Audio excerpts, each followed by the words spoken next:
ಶಬರಿಮಲೆಯಲ್ಲಿ 4.5 KG ಚಿನ್ನ ಕಳವು ಕೇಸ್ನ ತನಿಖೆ ಚುರುಕಾಗಿದೆ. ಕೇರಳ, ತಮಿಳುನಾಡು, ಕರ್ನಾಟಕ 21 ಕಡೆ ರೇಡ್ ಆಗಿದೆ. 21 ಕಡೆ ಇಡಿ ಮೆಗಾ ದಾಳಿ. 21 ಕಡೆ ಇಡಿ ದಾಳಿ ನಡೆಸಿದ್ದು 20 ಅಧಿಕಾರಿಗಳ ತಂಡ ದಾಖಲೆ ಶೋಧ ಮಾಡ್ತಾ ಇದೆ. ಬೆಂಗಳೂರಿನ 2 ಕಡೆ, ಬಳ್ಳಾರಿಯ 1 ಕಡೆ ಇಡಿ ದಾಳಿಯಾಗಿದ್ದು ಶ್ರೀರಾಂಪುರ ಅಯ್ಯಪ್ಪ ದೇವಸ್ಥಾನ ಮತ್ತು ಟ್ರಸ್ಟಿ ಮನೆ ಮೇಲೆ ದಾಳಿಯಾಗಿದೆ. ಬಳ್ಳಾರಿಯ ರೊದ್ದಂ ಜ್ಯುವೆಲರಿ ಮಾಲೀಕ ಗೋವರ್ಧನ್ ಮನೆಗೂ ಇಡಿ ದಾಳಿ. 4.5 ಕೆಜಿ 4 ಕೆಜಿ 500 ಗ್ರಾಂ ಚಿನ್ನ ಕಳವು ಪ್ರಕರಣ. ಅಯ್ಯಪ್ಪ ಗರ್ಭಗುಡಿ ದ್ವಾರಪಾಲಕ ಮೂರ್ತಿಗಳಿಗೆ ಚಿನ್ನ ಲೇಪನ ಕಾರ್ಯ ಒಪ್ಪಿಗೆ ನೀಡಲಾಗಿರುತ್ತೆ 2019ರಲ್ಲಿ. ತಮಿಳುನಾಡಿನ ಚೆನ್ನೈಗೆ ಚಿನ್ನ ಸಾಗಿಸಿರ್ತಾರೆ. ದ್ವಾರಪಾಲಕ ಮೂರ್ತಿಗಳಿಗೆ ಚಿನ್ನ ಲೇಪನ ಮಾಡೋದಕ್ಕೆ. ದ್ವಾರಪಾಲಕ ಮೂರ್ತಿಗಳಿಗೆ ಚಿನ್ನ ಲೇಪನ ಮಾಡಿ ಪೊಟ್ಟಿ ಉನ್ನಿಕೃಷ್ಣನ್ ತಂದಿಟ್ಟಿರ್ತಾರೆ.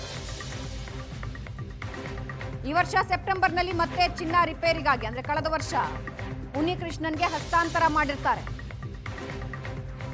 ದ್ವಾರಪಾಲಕ ಮೂರ್ತಿಗಳಿಂದ ಉನ್ನಿಕೃಷ್ಣನ್ 4.5 ಕೆಜಿ ಚಿನ್ನ ಕದ್ದ ಆರೋಪ ಇದೆ.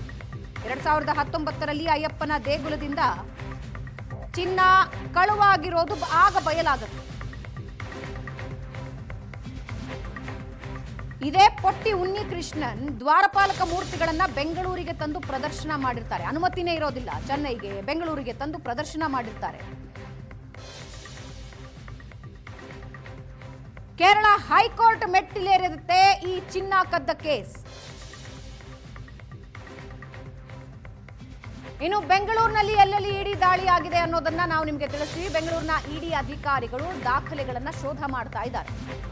ಪ್ರಮುಖ ಆರೋಪಿ ಪೊಟ್ಟಿ ಉನ್ನಿಕೃಷ್ಣನ್ ಮನೆಗೂ ಇಡಿ ಶಾಕ್ ನೀಡಿದ್ದು ಶ್ರೀರಾಂಪುರ ಅಯ್ಯಪ್ಪ ದೇವಸ್ಥಾನ ಮತ್ತು ಟ್ರಸ್ಟಿ ಮನೆ ಮೇಲೆ ದಾಳಿಯಾಗಿದೆ.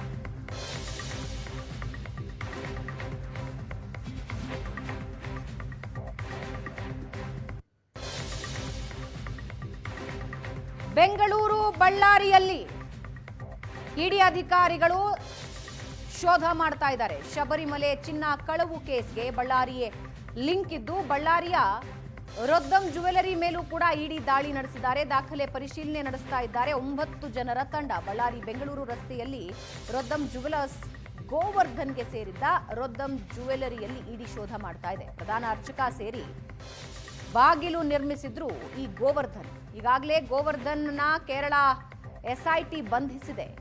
ಗೋವರ್ಧನ್ ಕುಟುಂಬಸ್ಥರನ್ನ ಕರೆಸಿ ಇಡಿ ಟೀಮ್ ಶೋಧ ಮಾಡ್ತಾ ಇದೆ.